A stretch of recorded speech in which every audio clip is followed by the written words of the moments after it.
もう一度下ろせ。下ろせ。前へ斜め。殴れ。更新をしてもらう。足踏み始め。一周。一周。前へ注意。肘指先しっかり伸ばすぞ。一周。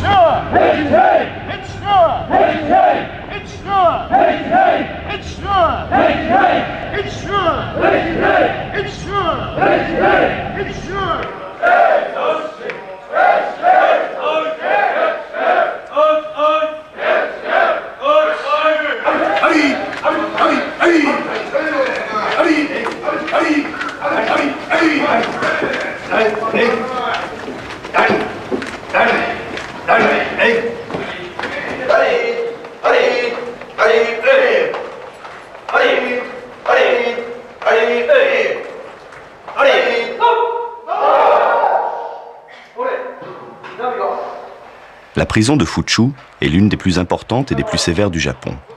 Elle n'est pas une prison modèle et le traitement pénitentiaire qui y est appliqué est tout à fait représentatif des pratiques courantes dans les autres prisons du pays.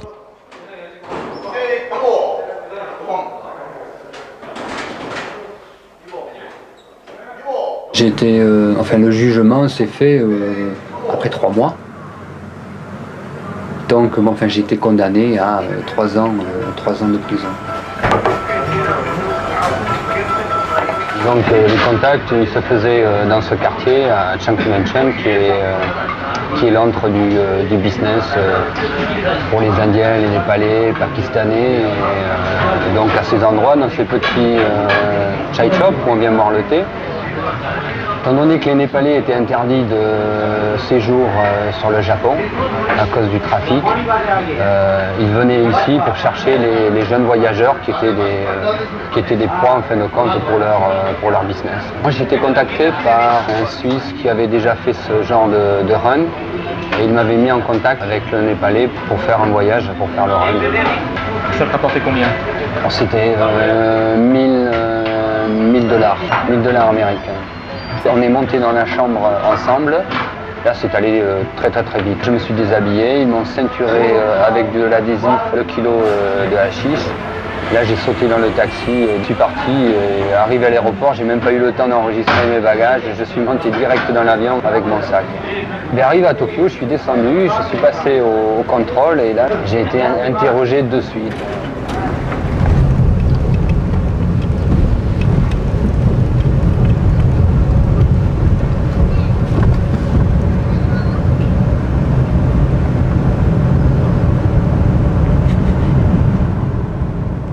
Je viens de Toulouse et j'ai arrêté mes études, j'ai entrepris de voyager pour compléter un peu ma culture et notamment mon anglais. Donc je viens de Thaïlande, j'ai visité un petit peu différents pays tels que le Népal, la Thaïlande, le Sri Lanka et puis notamment le Japon. Et donc j'ai rencontré diverses personnes et on est venu ici au Japon et c'est là que j'ai eu cette histoire en fait. Donc j'étais arrêté à l'aéroport de Narita avec une quantité, donc avec cet Allemand, en tout de 800 grammes environ de cannabis. Le contrôle s'est passé à la douane. On avait à peu près la moitié, 400 grammes chacun environ. Lui, il les a donnés dans ses chaussures, enfin à ma grande surprise, parce qu'il devait l'avaler normalement, et moi je l'avais dans l'estomac. Donc en fait, je me suis retrouvé arrêté parce qu'il a été arrêté premièrement, et en fait il m'a dénoncé en disant que je voyageais avec lui, et donc voilà, pour environ à peine 800 grammes de cannabis, et j'ai eu 4 ans de détention. Premier temps, c'est le numéro, c'est-à-dire perte d'identité. C'est maintenant, je m'appelle 4182. Parce que lorsqu'on arrive, je suis arrivé à Fuju, la première semaine, on doit apprendre notre numéro en japonais, parce qu'on doit rentrer dans le système, se familiariser avec le japonais, et puis apprendre la discipline et le règlement, c'est-à-dire les marches. Et puis le plus difficile, je pense que c'est de se familiariser avec le japonais. Et la formation, elle est longue, elle se fait sur des mois. Disons qu'il y a un code à avaler qui est un bouquin qui fait au moins 40 pages avec tout ce qu'il faut respecter à l'intérieur de la prison, les exercices qu'il faut faire, les gestes que l'on va faire.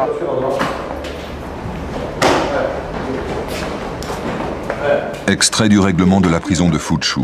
Avant-propos. À dater de ce jour, vous êtes incarcéré à la prison de Fuchu. Ici, plus de 2000 personnes purgent leur peine et doivent vivre ensemble. C'est pourquoi l'ordre et la discipline doivent y régner. Il est en effet impensable que chacun en fasse à sa guise. C'est dans cet esprit que les règles, qui sont plus nombreuses que celles de la vie normale, ont été définies. Cette brochure explique ce qu'il faut savoir et respecter pendant le séjour carcéral.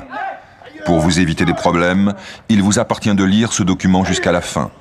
Je souhaite que cette brochure vous permette d'effectuer un parcours sans encombre et que lorsque vous quitterez cette prison, vous serez devenu une personne socialement normale.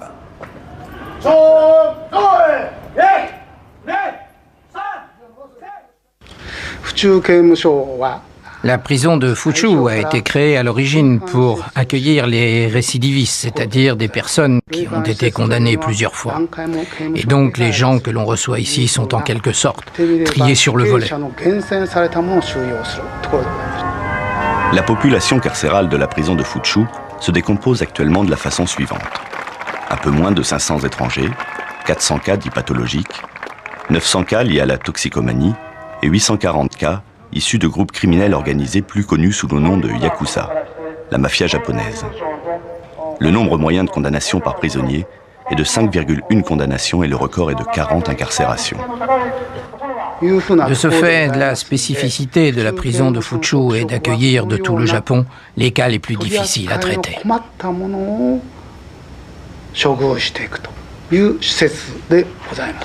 Donc l'organisation dans la cellule, elle est très stricte. C'est-à-dire, à l'époque où moi j'étais, on était 300 étrangers. Le gardien, quand il regarde à travers la porte vitrée, il doit voir les mêmes images dans chaque cellule avec la position des mêmes objets et du détenu. C'est-à-dire que l'on n'a pas le droit d'être debout déjà. Ça c'est interdit. D'allonger ses jambes sur le tatami, c'est interdit, c'est position de lotus. Il est absolument interdit d'appuyer son dos contre le mur. Il est interdit de regarder par la fenêtre, c'est-à-dire on doit être à l'intérieur de sa cellule, à son poste de travail, sur sa table, et être occupé à une activité intellectuelle, c'est-à-dire travailler la langue, lire, mais absolument interdit d'être oisif.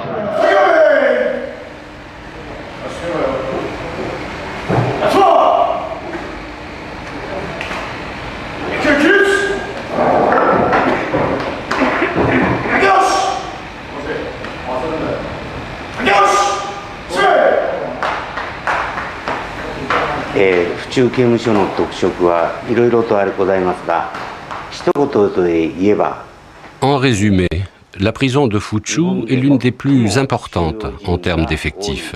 Et d'autre part, c'est celle qui reçoit aussi le plus grand nombre d'étrangers.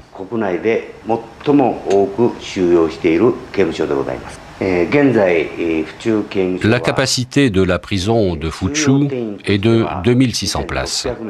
Mais aujourd'hui, nous avons environ 2300 prisonniers.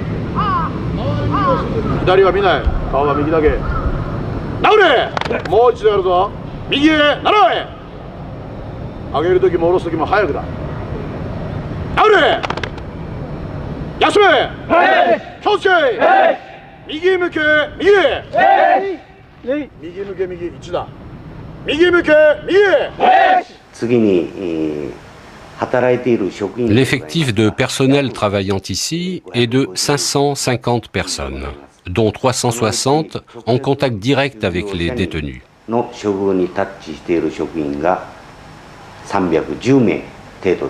Le traitement de la prison de Fuchu n'a rien de particulier, parce qu'au Japon, la prison vise essentiellement la réhabilitation des individus.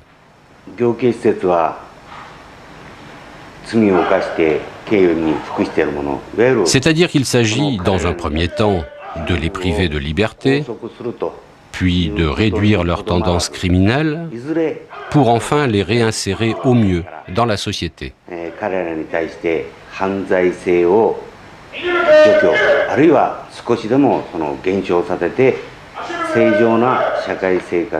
Notre rôle ici est de les aider, et notre principal objectif est de les empêcher de récidiver.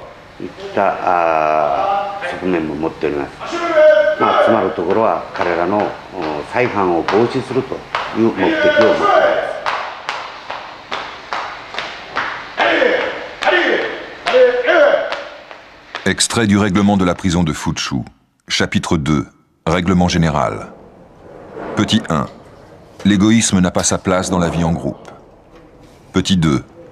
Il faut faire preuve de politesse et de respect envers les autres. Petit 3. Il faut mettre à profit sa détention pour réfléchir sur ses actes passés et faire des projets d'avenir. Petit 16. Il faut toujours suivre les ordres du gardien, même s'il n'en est pas fait état dans cette brochure.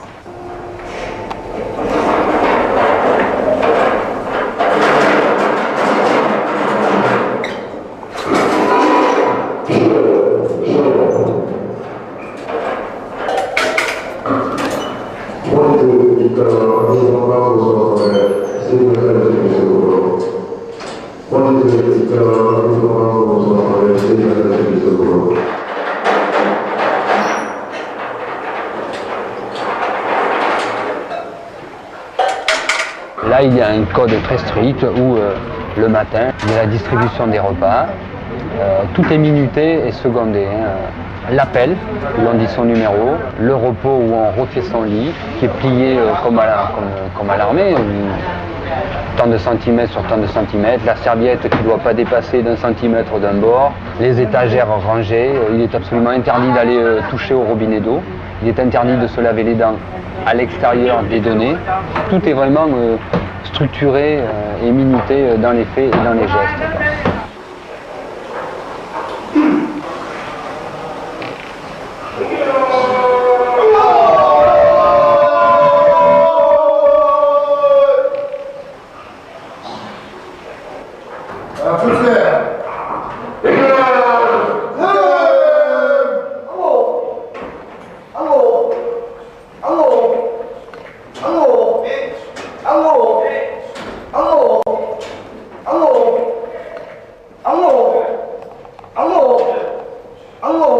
Extrait du règlement de la prison de Fuchu. Chapitre 7. Le travail. Premièrement, obligation de travail. Le travail est l'aspect le plus important de la vie du prisonnier. Même dans la vie sociale, travailler apparaît normal et fondamental.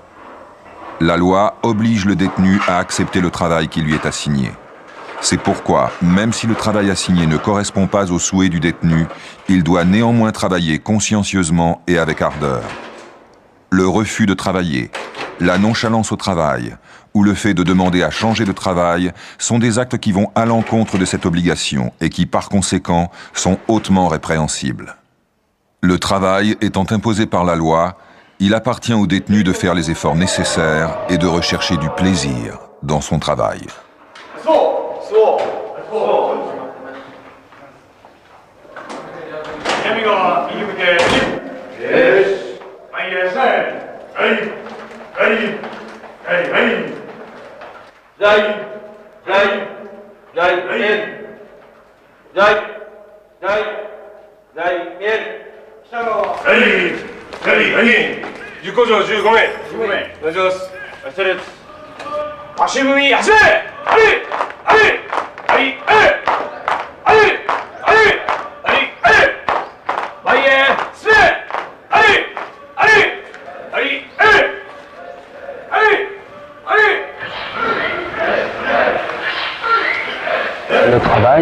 travaille 7 jours sur 8, 8 heures par jour. Donc à partir du moment où on quitte la cellule, on part au pas militaire avec un gardien qui escorte. Changement de tenue qui dure à peu près 1 minute 30. À chaque fois, bien sûr, on est recompté, on se re-signale par son numéro. Avant de commencer, il y avait des maximes à réciter, il y avait 5 principales maximes. Être honnête, être en harmonie avec son entourage. Après, chaque personne réintègre son poste. Et là, il y a le capitaine et le maître de cérémonie qui est sur son estrade, qui est le gardien principal. C'est-à-dire qu'il y a un gardien pour 80 personnes. Donc, dans chaque unité de travail, on était à peu près 3% d'étrangers.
Donc à partir de ce moment-là, une fois que le signal est donné, c'est le rendement. C'est-à-dire que tout ce que l'on fait est enregistré, son rendement de travail est enregistré, sa tenue, bien sûr il est absolument interdit de faire un geste, de regarder par les fenêtres, soit de discuter avec son voisin, c'est vraiment, on doit produire. Avec la condamnation de prison, on est obligé, c'est travaux forcés, on est obligé de travailler. Il est absolument impossible de passer outre ces mesures. Il est interdit d'être oisif dans une cellule, d'ailleurs ça n'existe pas. On est formé pour le travail, pour devenir quelqu'un de productif.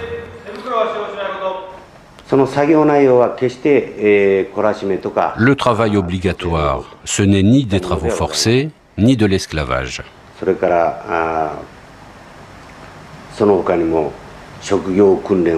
On leur enseigne des techniques et à travers cela, ils acquièrent les connaissances et la pratique nécessaires à l'exercice d'un métier.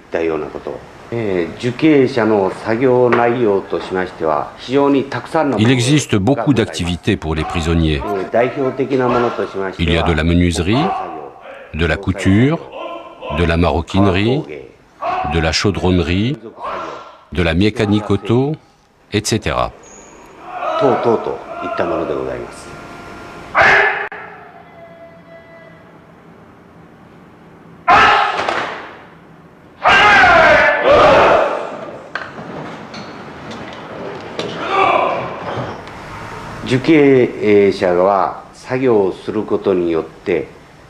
Au Japon, les prisonniers ne touchent pas de salaire.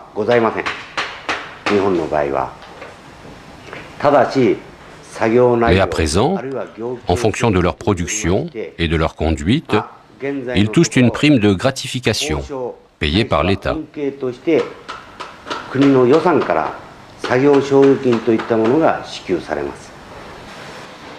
Le salaire est symbolique puisque moi, au bout de 2 ans, je gagnais 40 francs. Et ces 40 francs étaient réinjectés dans le système de la prison. On payait nos brosses à dents, le savon, le dentifrice, le papier pour le courrier.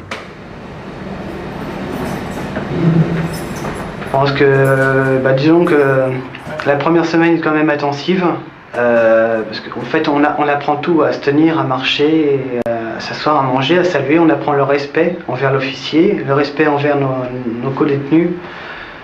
On doit tout réapprendre, on est obligé de rentrer dans un système, dans le système de cette prison, le système militaire, le système culturel, parce qu'on apprend tout On doit faire face à cette culture.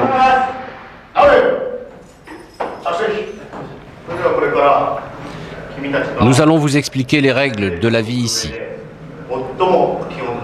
Elles sont très importantes. D'abord, on va vous expliquer la nourriture. C'est sans doute ce qui vous préoccupe le plus. Il existe 3 menus. Menu A, menu B, menu C.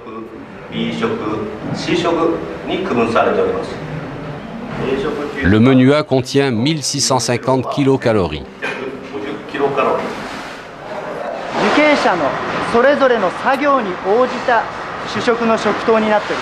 La quantité de nourriture est calculée en fonction du travail du prisonnier. Par exemple, pour ceux qui travaillent beaucoup ou restent longtemps debout, on leur donne le menu A. Pour ceux qui travaillent assis sur les ordinateurs, par exemple, on donne le menu B. Pour ceux qui travaillent dans leur chambre, au pliage de papier, par exemple, on donne le menu C.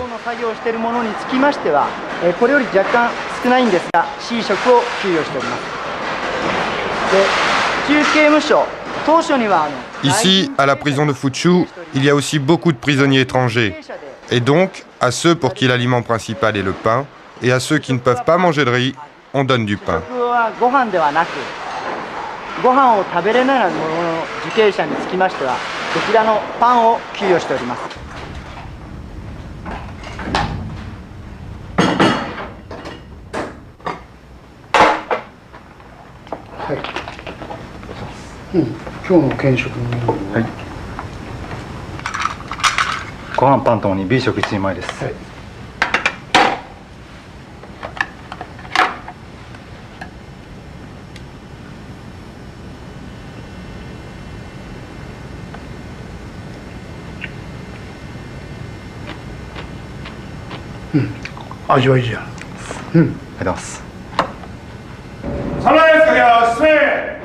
Alors le déjeuner, donc midi moins le quart, on arrête les machines, contrôle que tous les outils soient à leur place, on se met en rang, et donc on va s'installer dans le réfectoire.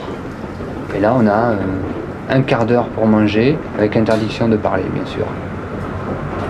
Donc ça se passe, le bruit c'est juste la mastication des mâchoires, comme les Japonais savent très bien le faire. Faim?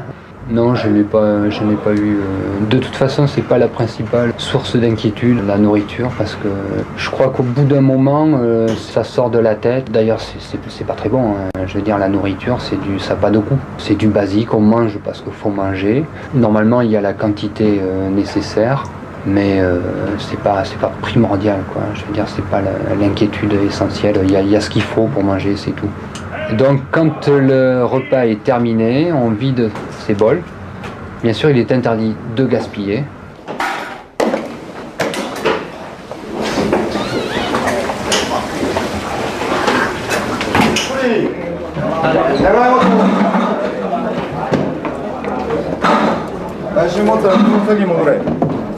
Après, on a 8 minutes où l'on a l'autorisation de discuter entre nous à voix basse.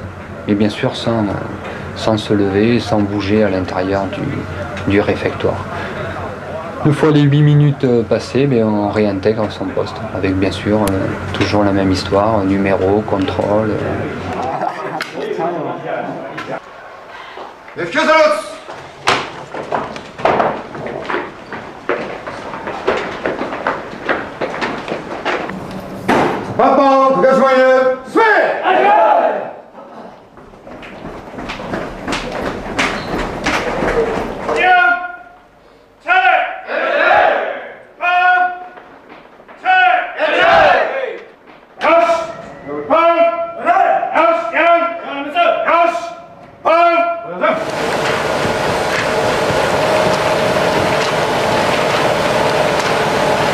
Quand on arrive et que l'on voit ce système, ça surprend parce que on se dit mais je deviens un robot, je suis formé pour être un robot, je n'ai plus d'identité, je ne porte plus de nom, je n'ai qu'un numéro, tourne à droite, tourne à gauche, va tout droit, plie en métal, soude, marque combien tu as soudé, voilà, on est réduit à être un robot.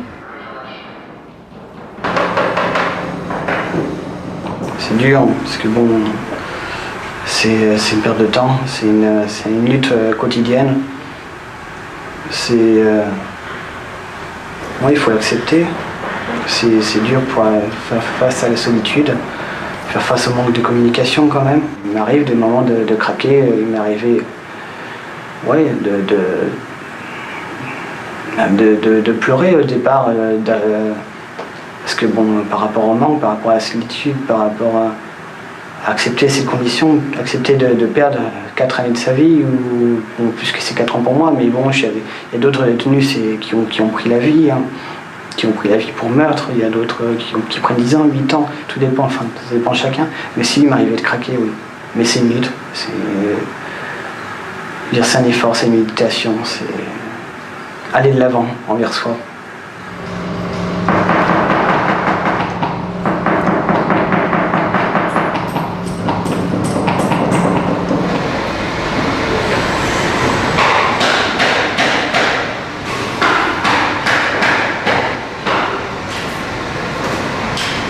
Ça m'a toujours impressionné, c'est de voir qu'il y avait un gardien pour 100 détenus. Alors qu'à l'intérieur, ce sont les Yakuza, les 100 les plus dangereux, la mafia japonaise.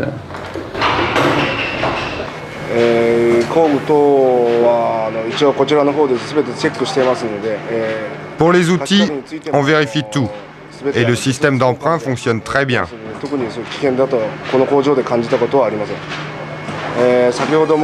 Et donc, personnellement, je ne me suis jamais senti menacé ici.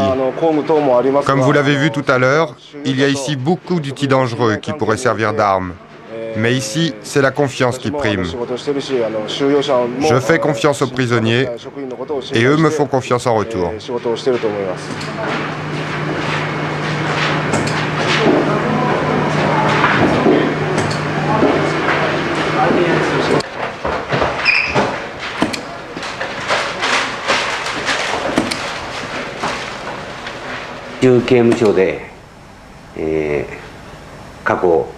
Il y a très longtemps que nous n'avons pas eu d'incident, de violence ou même d'évasion, parce que le personnel applique très rigoureusement le règlement.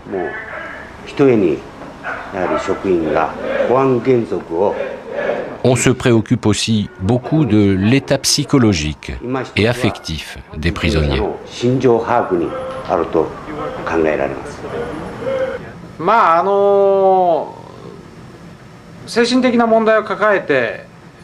On peut avoir ici des prisonniers qui ont commis des crimes pour des raisons liées à un état mental pathologique. Et je trouve donc très positif que nous ayons des gens pour traiter ces cas-là.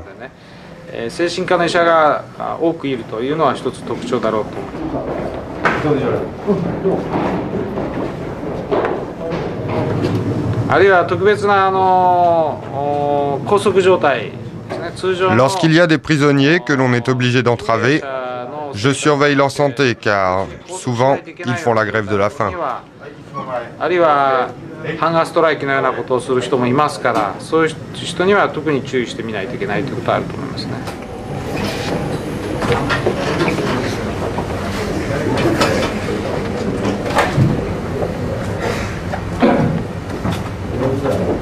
Le règlement est très dur, hein. Le règlement dans la prison, il ne pardonne pas. On ne peut pas passer outre parce qu'il y a des sanctions qui sont telles qu'on n'a pas le choix. Si on ne suit pas ces directives, on part dans des cellules d'isolation où on se retrouve ce qu'on appelle Shobat, donc qui est le système de punition. On l'explique où pendant 6 mois, on va se retrouver à regarder un mur. Donc à partir de ce moment-là, on n'a plus droit au courrier, on n'a plus droit à la lecture, on n'a plus droit au sport, on n'a plus droit au minimum de communication que l'on avait. Donc ça, c'est ce qui permet de tenir un peu dans la prison, c'est ce minimum de communication. Si on supprime cela, donc le cap à passer au-dessus devient plus dur. D'autant plus que si on fait une erreur, la liberté conditionnelle est supprimée aussi. C'est un système militaire et on doit accepter sa discipline. Et le plus dur pour moi, c'était la solitude.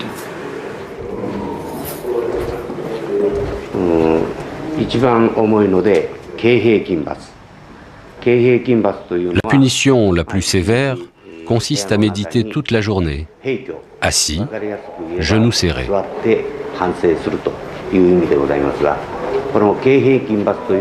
Pour ceux qui n'acceptent pas le règlement, la punition la plus légère, c'est l'avertissement verbal.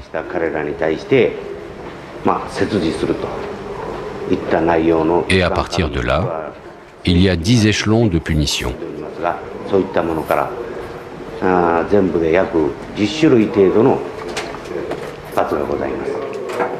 Plusieurs magazines, dont Time et Der Spiegel, ont publié des articles très virulents sur la prison de Fuchu. Ces articles se fondent essentiellement sur des témoignages d'anciens détenus qui poursuivent en justice l'État japonais en raison des traitements subis durant leur détention. Amnesty International s'est saisi du problème et écrit à ce sujet: Comme d'autres organisations indépendantes de défense des droits humains, Amnesty International n'a pas été autorisé à se rendre auprès des prisonniers pour vérifier leurs allégations de mauvais traitement. On a également empêché l'organisation d'inspecter les cellules de protection, le quartier de la prison où des châtiments abusifs seraient appliqués. En effet, le secret qui entoure tous les aspects de l'administration pénitentiaire au Japon contribue à offrir un terrain propice aux violations des droits humains. Nous n'avons pas non plus été autorisés à filmer ni à visiter ces fameuses cellules de protection appelées Ogobo. Le Ogobo n'est pas une punition. C'est une cellule dite de protection. Pour y être assigné, il y a certaines conditions. Par exemple, ceux qui hurlent tout le temps, ceux qui ont des comportements violents, ou ceux qui ont des tendances suicidaires, on les place dans les Ogobo, pour leur propre protection. Le Ogobo n'est donc pas une punition.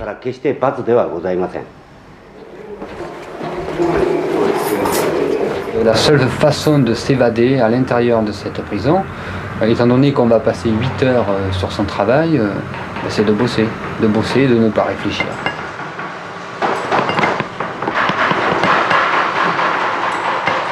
Personne n'est armé, il y a juste des bâtons.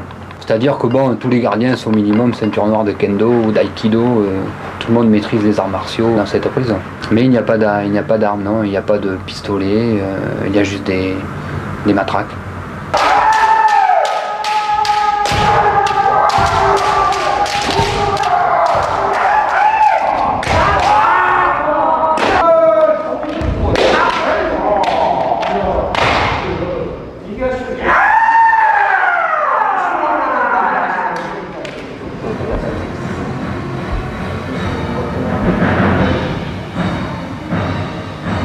Non, moi je n'ai pas eu de sentiment de peur. Je n'ai pas éprouvé de peur. C'est pas de la peur, hein. L'angoisse, oui, mais pas de la peur.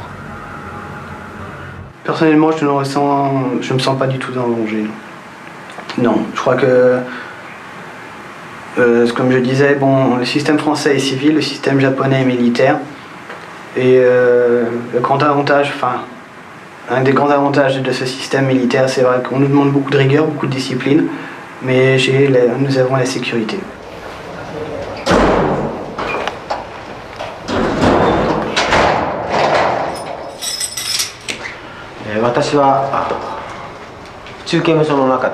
À Fuchu, j'ai le grade de lieutenant et j'occupe le poste d'instructeur.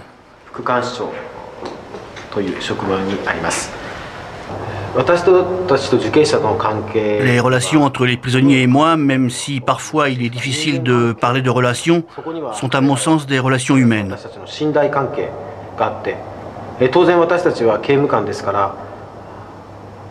Il y a une relation de confiance, mais cette confiance doit s'accompagner de vigilance. Je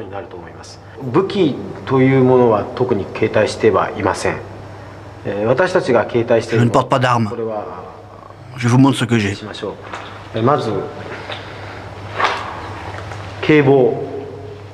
Par exemple, ça, c'est un kebo. Il y en a aussi en bois. On ne l'utilise que si un prisonnier nous attaque avec une arme. Avec ça, on a le droit de frapper qu'à partir de l'épaule, jamais à la tête. Je ne considère pas cela comme une arme, mais comme un instrument de défense. Je le porte tous les jours, mais en 18 ans, je ne l'ai jamais utilisé. Et je n'ai jamais vu de collègues l'utiliser non plus.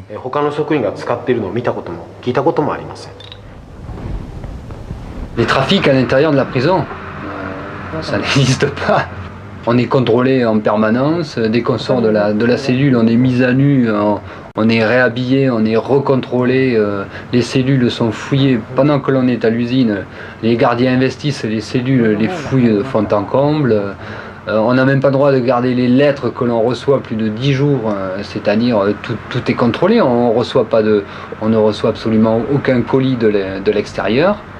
Les seules choses que l'on reçoit sont des choses qui sont données par les gardiens et les responsables de la prison. Les outils, c'est quasiment impossible de les sortir, puisqu'il y a le rituel à chaque fois à la fin du travail. Donc s'il y a quelque chose qui manque, ça saute à l'œil de suite. C'est une discipline, ça devient un rituel. C'est-à-dire la contrainte, c'est comme les moines quand ils se lèvent tous les jours à 4 h du matin, qui mangent un bol de riz. Au début c'est peut-être une discipline, mais à la fin ça ne doit plus en devenir une. Pour moi, marcher ou pas, lever les jambes, oui, si ça leur faisait plaisir, je levais les bras, les jambes, mais bon, dans ma tête, mon cerveau il était là, et puis il pense à autre chose, et puis il fait avec, et il compatit, et il analyse, et il vit avec cet entourage. C'est pas le pire, marcher au pas. Moi j'en rigolais, enfin à la fin on disait tiens, c'est Fuju Disco, 1, 2, 3, on fait le pas, on va à la discothèque. À la fin même on plaisante avec.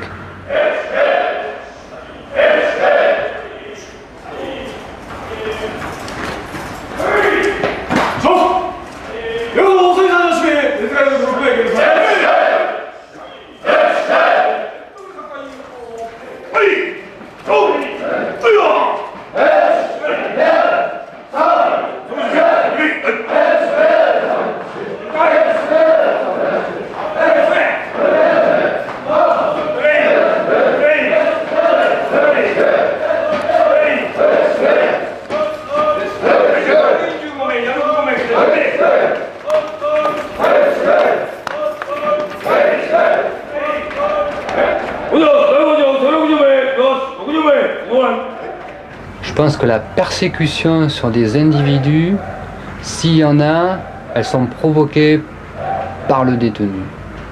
Dans la prison, il y avait des détenus donc, qui tous les 4 matins sont en train de se plaindre de leurs conditions. Alors c'est donc les Gansen, parce qu'on remplit les Gansen. Alors ces Gansen, c'est la nourriture est pas bonne, on travaille trop, on devrait dormir comme ci, on devrait faire ça comme ça. Ce sont des gens qui veulent refaire le règlement à l'intérieur de la prison. Mais celui-là, on va lui renvoyer la balle. Et donc en retour, ce qu'il va recevoir, ça va être des persécutions. La loi dit que l'on peut, mais le résultat est que ça va pas être ça. Non, le plus difficile est passé. Je veux dire qu'après, ça devient une routine. Une fois qu'on arrive à... Tout d'abord, il faut s'accepter. Il faut accepter sa condition. Il faut accepter qu'on a commis une erreur et qu'on est là pour réparer cette erreur.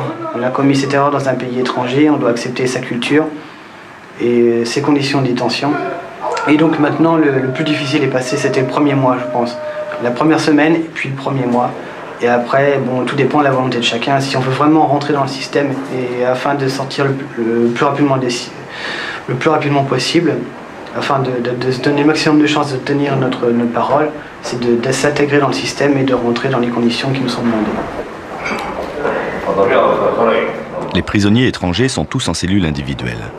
Seuls les détenus japonais sont par cellules de 4 à 7 lits.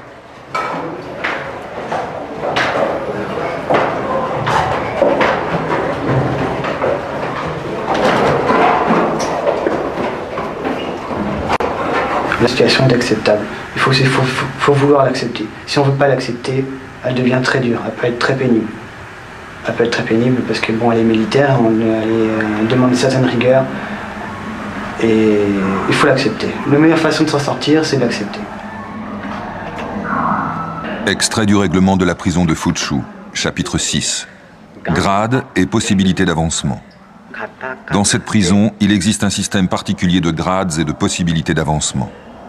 La conduite du prisonnier et son mérite au travail sont récompensés par des avancements de grade qui sont au nombre de 4. Plus le prisonnier est gradé, moins les règles le concernant sont rigoureuses. En même temps, il acquiert plus de liberté, mais également plus de responsabilité dans sa conduite et ses actes quotidiens. Le règlement est fait qu'on contrôle l'individu de A à Z, on contrôle ses pensées, on contrôle ses envies, on contrôle, on contrôle son cerveau.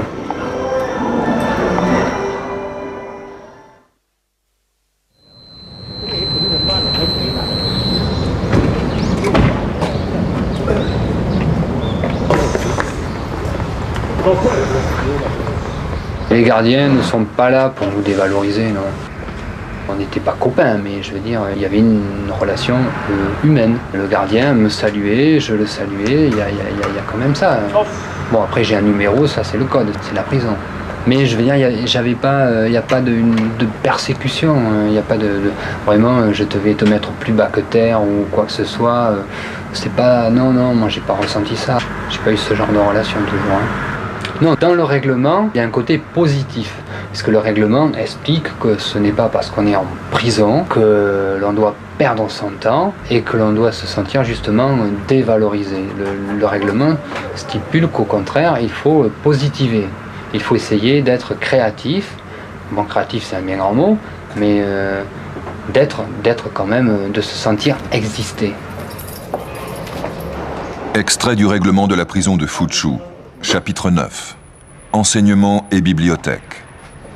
Pendant votre incarcération, il faut bien vous former psychologiquement, autant qu'acquérir des connaissances au travers d'études, de lectures et de services religieux, afin de devenir une personne à part entière de la société.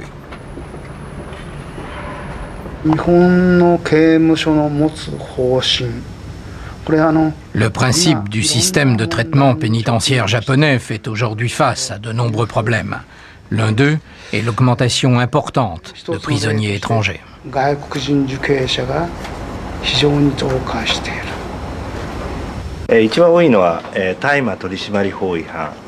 En ce qui concerne les étrangers, le délit le plus courant est le trafic de marijuana. La deuxième raison d'incarcération est le meurtre. Ensuite viennent le trafic d'héroïne et le vol.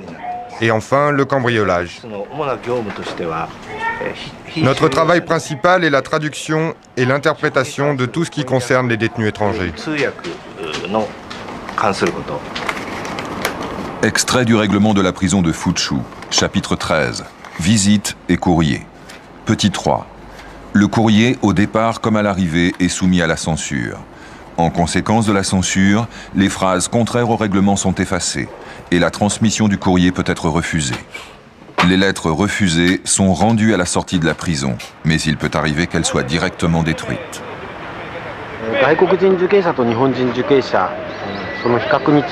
Si l'on compare les comportements entre détenus japonais et détenus étrangers, je ne vois pas de différence.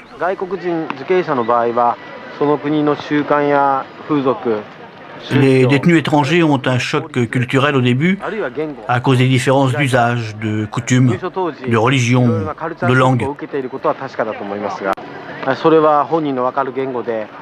Nous essayons de résoudre ces problèmes dans leur langue.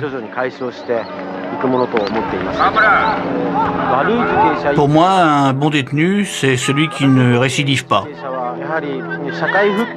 qui pour cela s'est forgé une conscience et un esprit fort.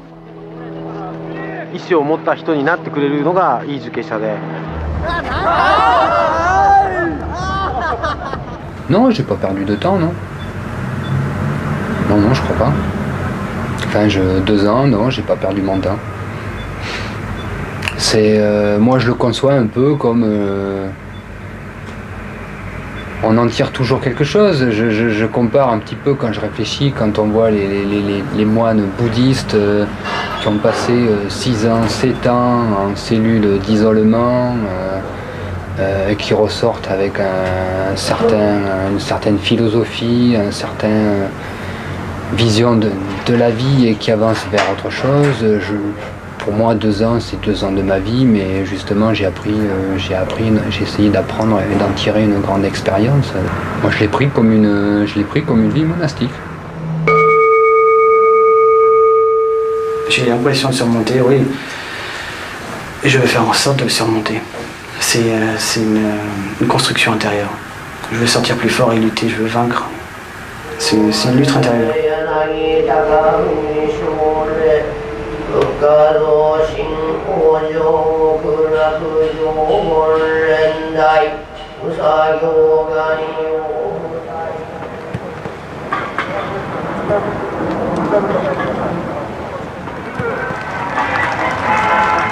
Les Jeux Olympiques de Fuzhou. Alors les Jeux Olympiques commencent par une sélection. Donc pendant la demi-heure de sport que l'on a sur la semaine, il y avait 3 jours donc de sport, 3 demi-heures dans la semaine et 2 douches d'une demi-heure. Donc voilà. À partir de là, l'on va déterminer les gens qui vont participer à ces rencontres interusines.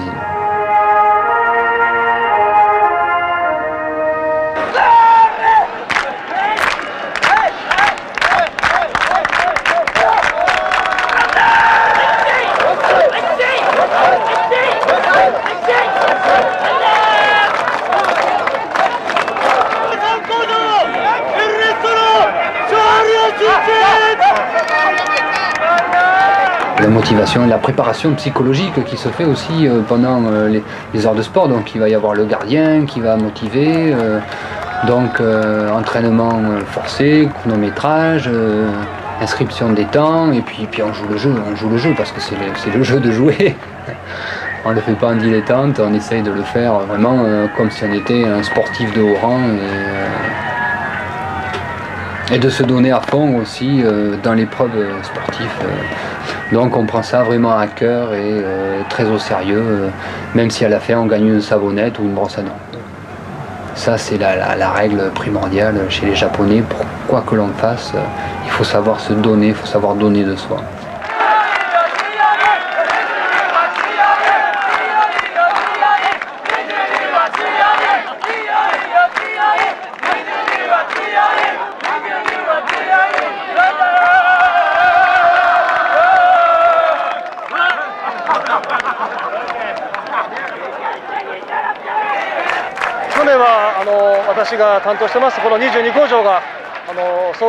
L'année dernière, c'est notre unité, la numéro 22, qui a gagné.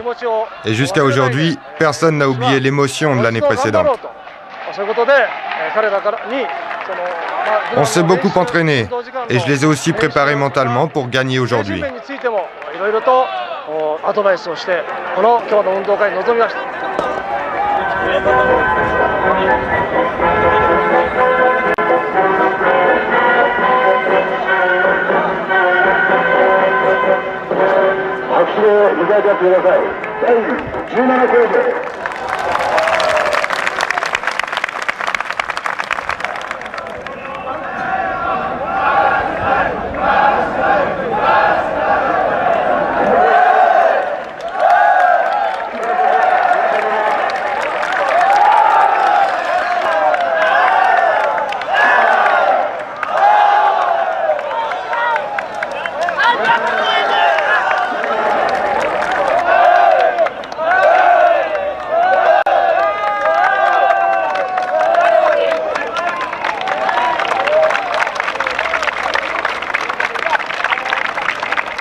La prison de Fuzhou m'a transformé, je ne sais pas.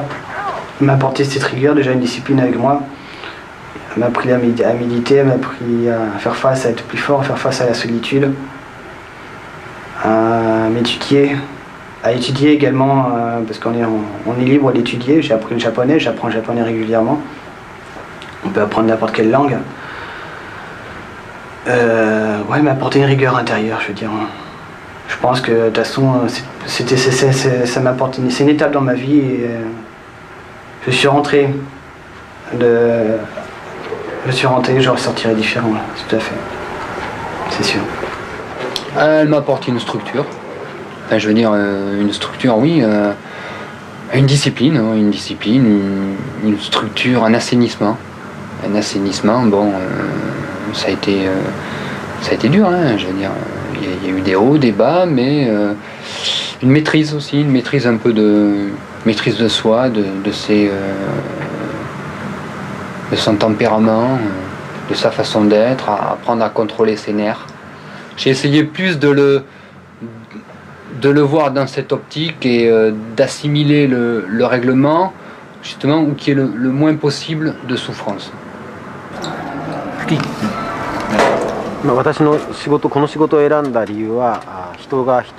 J'ai choisi ce métier parce que je voulais aider les gens.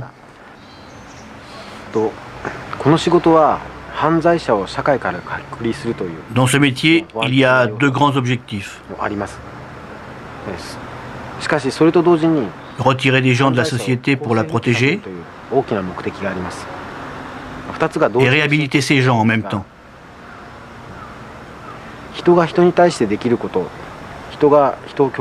L'objectif dont je vous parle est donc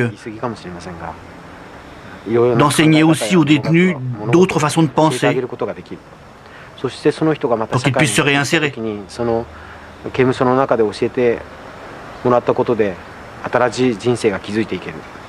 Si par exemple un détenu fonde une famille, éduque un enfant,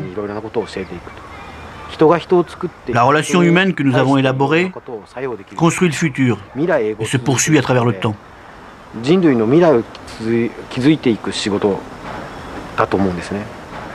J'aime vivre au jour le jour. J'ai pas pensé au futur, je ne pense pas au futur. Je vis au jour le jour. Maintenant j'envisage un futur, j'envisage une stabilité. J'envisage de construire un foyer et de retrouver ma famille. Ouais, il faut avoir un foyer, une famille. Et oublier, enfin mettre cette partie de ma vie entre parenthèses et la mettre de côté. Et peut-être rentrer dans des normes. Voilà, c'est ça, rentrer dans des normes. Et peut-être que j'étais plus ou moins ce qu'on peut appeler marginal, je sais pas. Tout dépend à quelle définition on se donne. Enfin, chacun donne une définition à la marginalité. Mais j'étais peut-être plus ou moins marginal. Disons que je vais mettre une fin à tout ça et rentrer dans des stabilités. Enfin, c'est difficile d'exprimer tout ça, c'est tellement de choses, et puis penser au futur encore, c'est dur de penser au futur quand on est emprisonné, quand on a encore du temps, on a encore 1 an, 2 ans à faire, ou 3 ans, penser à demain. Il y a un changement, c'est quand je suis rentré, quand je suis sorti, oui, il y a des choses qui ont évolué en moi. C'est évident, quand on passe 2 ans dans une prison japonaise, il est obligé qu'il y ait une transformation. Et justement, cette transformation, il fallait qu'elle soit du bon côté et non pas du mauvais côté. Donc l'évolution, oui, c'était mieux se comprendre, mieux se gérer, mieux se contrôler, être moins naïf, être, quand on sort, fort et être prêt, ne pas perdre ses repères quand on va se retrouver tout d'un coup dans l'autre monde. Mais bon, ça, une fois qu'on a passé ce cap dans la prison, je pense qu'à l'extérieur, c'est plus un problème.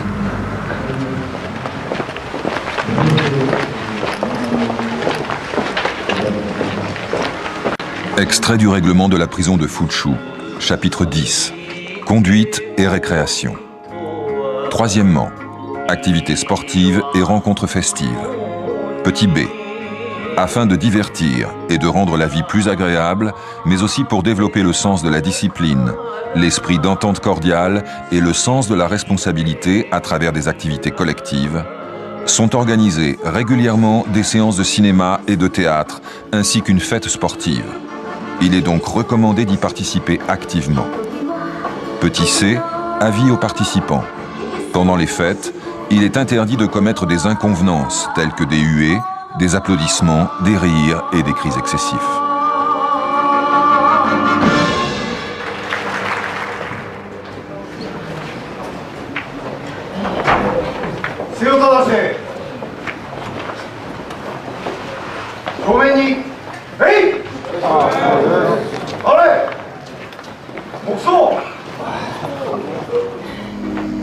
Les autorisations de tournage ont demandé 2 ans de négociations auprès du ministère de la Justice japonais et de l'administration de la prison de Fuchu.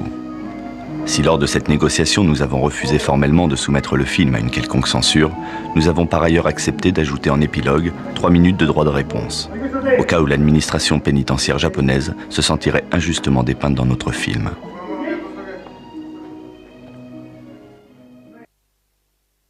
Je voudrais faire quelques commentaires pour qu'il n'y ait pas de malentendu avec le public. Au début, il y a ce témoignage de l'ancien prisonnier français, mais entre ce qu'il raconte et la réalité, il y a une distance. Il y a presque 10 ans qu'il est sorti et depuis, beaucoup de choses ont changé. Et même lorsqu'il était encore en prison, les choses n'étaient pas exactement comme il le raconte. Il y a des exagérations et des malentendus. Nous sommes gênés que vous croyiez tout ce qu'il raconte. Il y a un grand malentendu lorsqu'il dit qu'il ne peut pas étendre les jambes sur le tatami ou qu'il ne peut pas utiliser le robinet à sa guise et qu'il ne peut pas se brosser les dents librement. Il dit qu'il doit plier son futon comme à l'armée, qu'il doit marcher comme à l'armée. Il emploie beaucoup le terme d'armée, mais personnellement, je ne pense pas que ce soit le mot adéquat.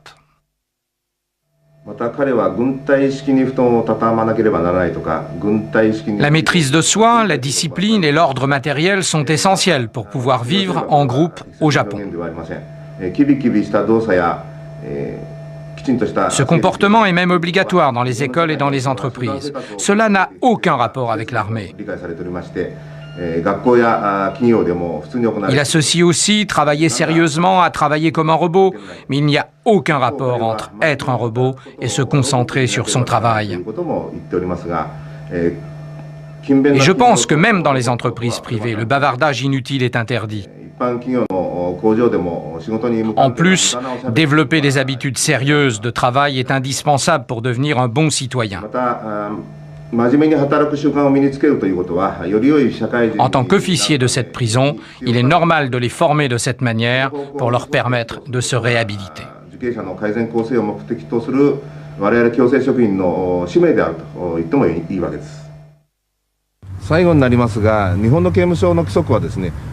Pour finir, il est vrai que si l'on compare la prison japonaise avec la prison occidentale, notre prison peut paraître très rigide. À l'intérieur de la prison, il y a beaucoup de hors-la-loi. Pour maintenir la discipline, la sécurité et l'égalité entre les prisonniers, il est nécessaire d'appliquer des règles très rigides. Une bonne discipline permet aussi une éducation et un traitement efficace des prisonniers en vue de leur réintégration dans la société. Les officiers de la prison ne portent pas d'armes. Malgré cela, la plupart des prisonniers suivent les règles. Il n'y a pratiquement jamais d'incidents tels qu'évasion, mutinerie, viol ou meurtre. De fait, les officiers traitent les prisonniers de manière attentionnée, même si le traitement est rigoureux. On y arrive aussi parce que les officiers prennent soin de la santé des prisonniers. On attache beaucoup d'attention aux conditions de vie, telles que les vêtements, la nourriture, l'espace de vie, la santé et l'hygiène. Je voulais attirer votre attention sur tout cela.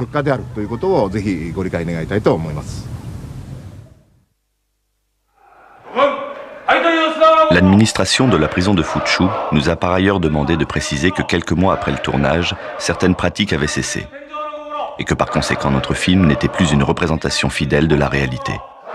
Notamment, la récitation des 5 principes répétés en chœur au début et à la fin du travail n'aurait plus cours. De même, la discipline se serait assouplie et lors des déplacements, les détenus ne seraient plus tenus de balancer les bras à 90 degrés, mais seulement à 45 degrés par rapport à la verticale.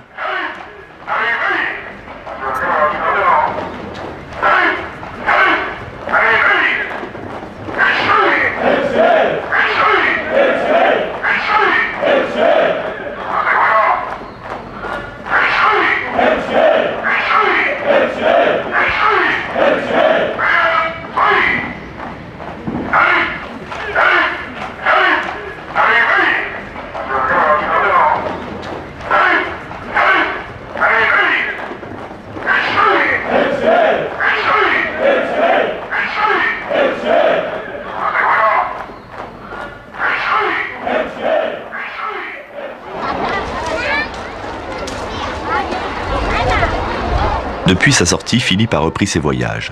Il vit maintenant de ses reportages photos et de sa connaissance des minorités chinoises. Il recherchait dernièrement des vêtements brodés anciens pour le compte d'un musée parisien.